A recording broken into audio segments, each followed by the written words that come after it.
Бірақ бұдан қаншама уақыт алдын жабысқан мына ауыр дерт анасын үйленуіне қаратпастан алып кетейін деп отыр. Өзінің ащы тағдырының елестерін бір сәтке көз алдына келтірген Гүлшат төсегінде жатып жылап алды. Оған қосылып анасының қасында оның аузынан шыққан әр сөзді үйіп тыңдап отырған Алмат та жылап жіберді. Үнсіз қалған анасына қарап, мен қалайша сезбегенмін, қалайша мен білмегенмін, өзімнің сыңарым бар екенін қалай ғана білмегенмін. Мама, сен Самғатты іздедің бе? Сол базарда көргеннен кейін жаңағы Сағиды көрдің бе, мама? Деді.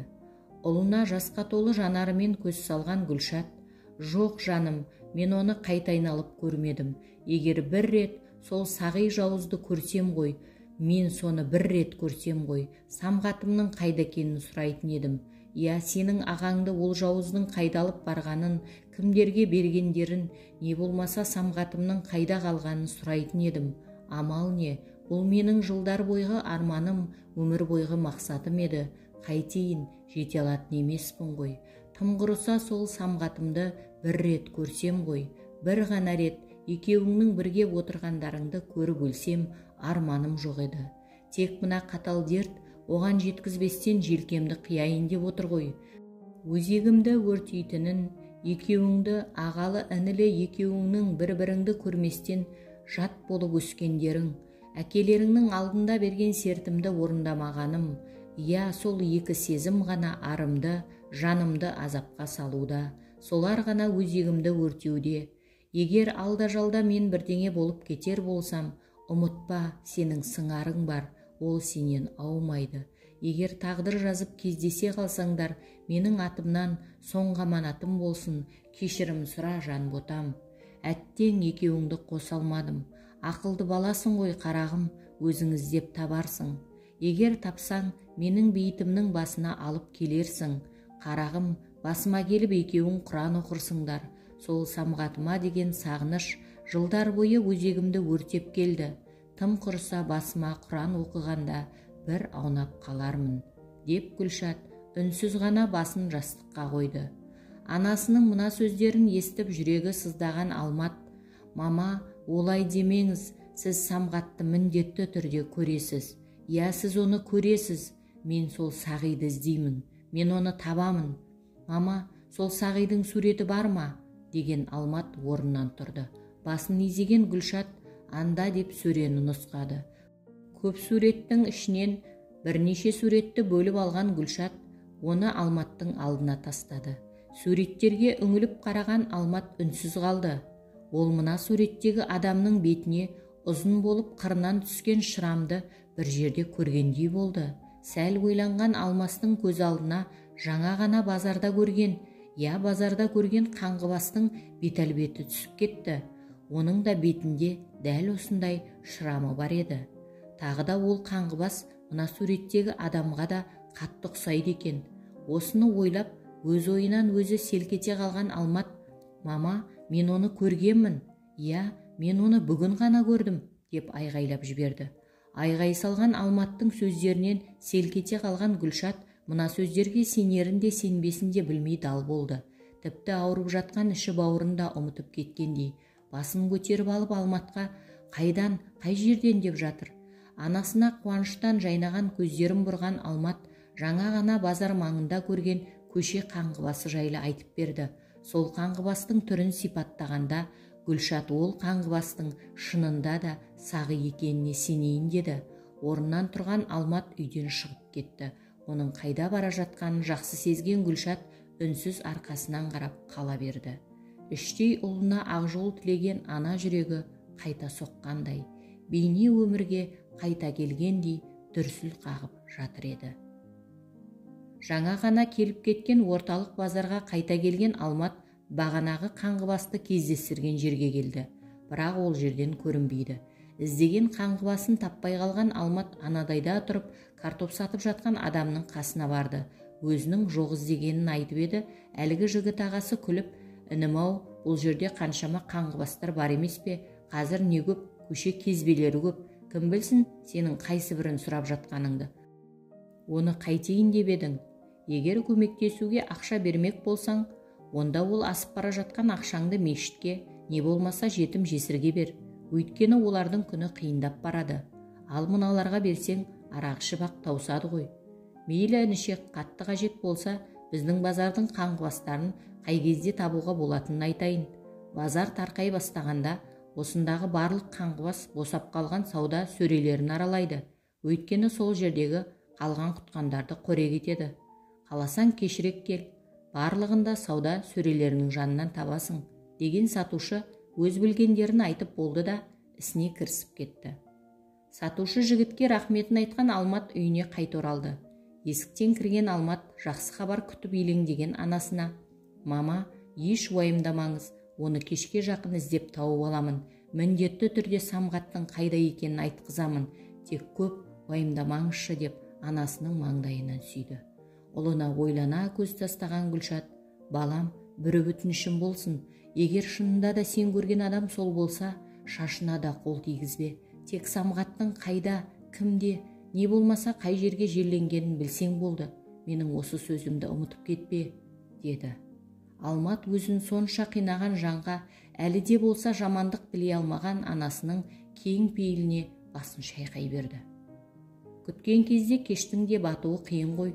Кіріп шығып кешті әрең батырған Алмат қайтадан базар маңына барды. Иә, сатушы жігіт алдамапты. Біраз қаңғыбас сол маңда жүр. Бірақ олардың арасынан Алмат өз іздеген адамды таба алмады. Барып бірнешеуінен сұрап көріп еді, иығын көтеріп үнсіз қалған олар дұрыс жауап та қатпады. Не де болса көрейін деген оймен Алмат базардың шет жағында орналасқан қоқыс тастайтын жерге қарай аяңдады. Ойынша бір болса сол жерде болар деп келеді. Иә, шынында да ойы алдамапты. Қоқыстың шет жағында отырған, өзі соғып өткен, бетінде шырамы бар кісіге анықтап қарады. Қараған сайын әлгі кісі дәл осы бір анасы көрсеткен суреттегі Сағиға қатты ұқсап барады. Тек қана оны онша ұқсатпай тұратын, бет-аузын басып кеткен сақал мұрты ғана. Түсіне кірген Гүлшаттың елесінен кейін Сағидың тартып таласып ішетін қолдан жасалған араққа да зауқы соқпай қалды. Тек бар ойлағаны сол, келінінен қалай ғана кешірім сұрау.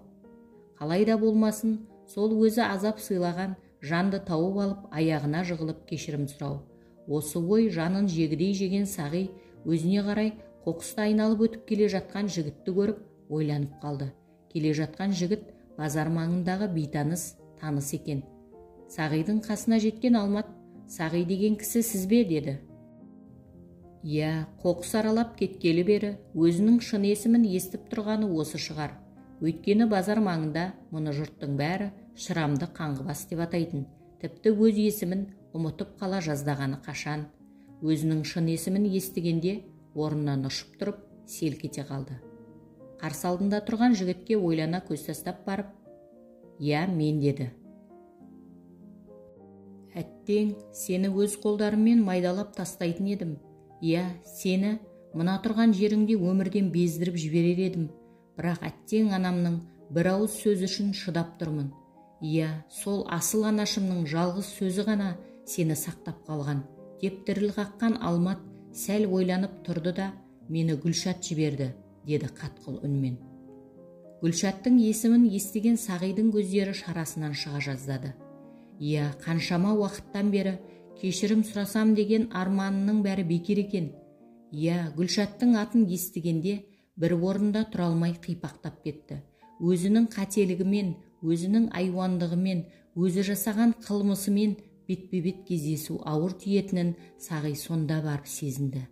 Ол сонда барып түсінді, шындықпен бетпе-бет келудің қандай екенін сонда барып ұқты. Өзіне тесіле қарап атып жіберердей болған жас жігіттің Гүлшаттың ұлы екенін де, сол бір өзі алып кеткен егіздің сыңары екенін де айтпай ұқты. Өйткені мына жігіттің көздері Гүлшаттың ботадай жайнаған мөлдір көздерінен аумайтын. Сонда да түк ұқпаған жандарша: «Оның кім еді?» деді. «Білгің келеді ме? Мен Гүлшаттың ұлымын. Бір кездері сен алып кеткен егіздің сыңарымын. Бір кездері сен қарамай теріс айналған Ғанидың баласымын. Бір кездері бесікте сен тастап кеткен сәбимін.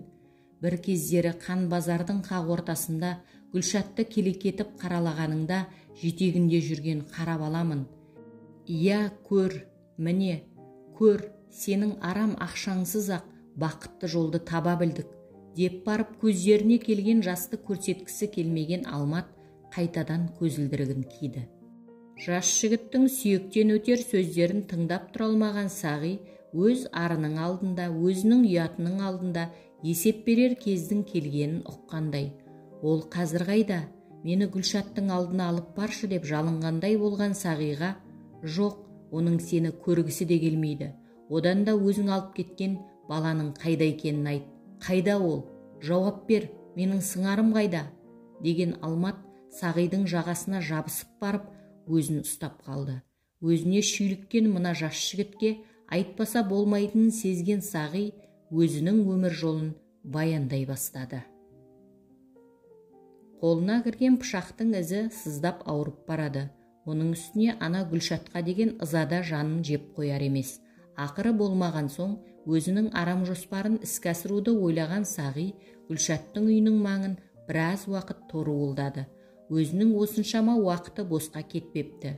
Үйде жалғыз өзі шыққан Гүлшат көрші үйге барып қайтты да үйіне кіріп, біраздан соң қайта шығып мектеп жаққа қарай аяңдады.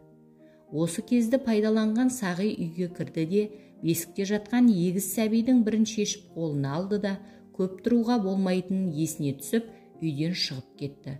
Шақалақты қолына қысқан ол арқасына жалтақ-жалтақ қарап тез-тез басып көше қиылысына бұрылып кетті.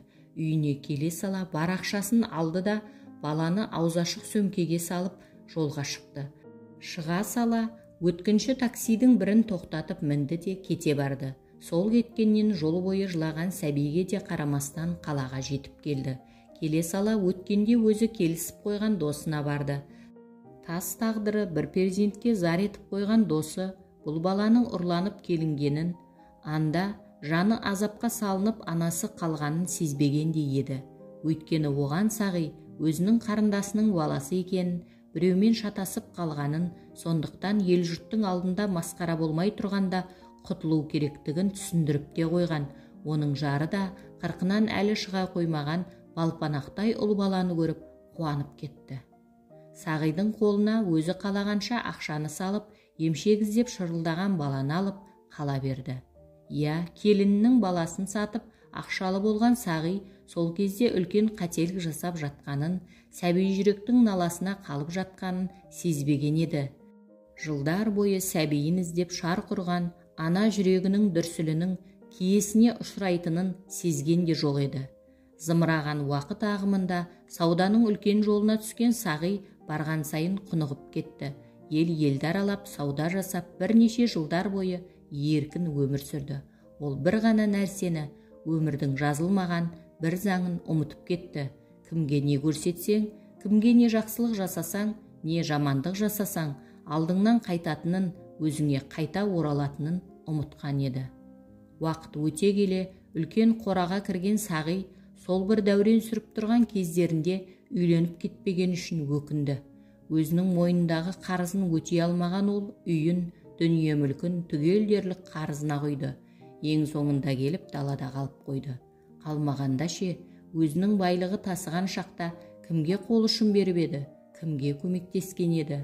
Қайта қол ұшын берудің, көмектесудің орнына сол жанындағы адамдардың бақытын тартып алды емес пе? Сондықтан барар жері басар тауы қалмаған Сағи бірте-бірте көше қаңғыбасын айналып кете барды. Қоқыстарды аралап, қалдықтарды алғаш жеп жүрген кездерінде мұның бәрін уақытша деп ойлаған болатын. Алайда бұл қаңғыбастық тас жүрек Сағидың маңдайына ойып тұрып жазылған тағдырдың жазасы еді. Я бір кездері өзі жылатқан жандардың көз жасы, өзі азапқа салған әруақтардың наласы, сәбиін іздеп шарқырған ана жүрегінің дүрсілінің, сарғайған сағынышының наласы еді. Өзінің бейшара халіне қараған Сағи кешікті. Қателікке бой алдырғанын, қоқыстарды аралап бір тамағына талғау болар нәрсе таппай қиналғанда құлағына жылап тұрып айтқан Гүлшаттың мына сөздері түсетін еді. Өміріңде жақсылық көрмегір, менің аналық көз жасымның киесі ұрғыр, баламның ана сүтін іздеп шарқырған сәби көңілінің киесі ұрғыр, қаңғырып кеткір жауыз. Иә, оның айтқаны зар еңіреп тұрып тілеген қарғысы тура келді. Сағи сонда барып мойындады, ана қарғысының, ана қасіретінің, ана көз жасының соншалықты ұлылығын. Сонда барып ұқты өзінің қасиетті киеге ұшырағанын. Өз сөзінің соңында күңірене күрсінген Сағи: «Я, мен оңбай адастым. Өзімнің сол кезде жасаған әр қателігім үшін өкінемін. Қаңғыбас болып көшеде аралаған әр күнімде Гүлшаттың жылап тұрып айтқан сөздерін есіме алдым. Өз арымның алдында, өз ұятымның алдында есеп беретін осы күнді Алладан жалбарынып сұрап күттім. Зар еңіреп жылап күттім. Сол бір сәбиін іздеген Гүлшатқа өз перзентінің қайда екенін айту менің жылдар бойғы арманым болды. Я, тым құрыса ендігі өмірімде бір жақсылық, тым құрыса бір рет сауап іс жасағым келді. Мүмкін бұл іс емес, өз қателігімнің жазасы шығар. Дегенмен мен осы күнді асыға күттім. Кешір айналайын, менің бауырымның тұяғы деп Алматты құшақтамақ болғанда басын тартып алған жігіт: «Жоқ, менен емес, менің алдымда емес, асыл анашымның алдында кешірім сұра. Білесің бе, сезесің бе, сен қандай қателік жасағаныңды? Мейлі ақша бермесең берме, мейлі қол ұшын созбасаң созба, ал оның баласында, бауыр етің перзентінде нең бар еді? Неге сәби жүректі жараладың? Сол ақшаны алып бақытқа жеттің бе? Қане жеткен биің? Қане сенің шыққан белесің? Қане сол жеткен бақытың?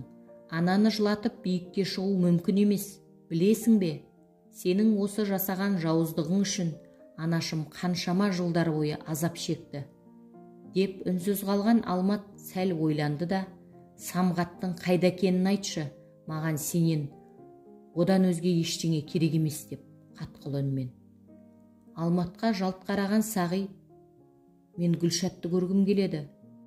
Тым құрыса бір рет аяғына жығылып кешірім сұрағым келеді» деп көздерінен қырылмаған сақал мұртын қуалай аққан жасты кірғожалақ қолымен сүрткен болды. «Оның сені көргісі де келмейді. Мені Самғатқа алып барасың. Одан соң барып анамды көруіңе болады», деді де бұрылып кете берді. Алматтың ізінен басы салбырай ерген Сағи да келе жатыр.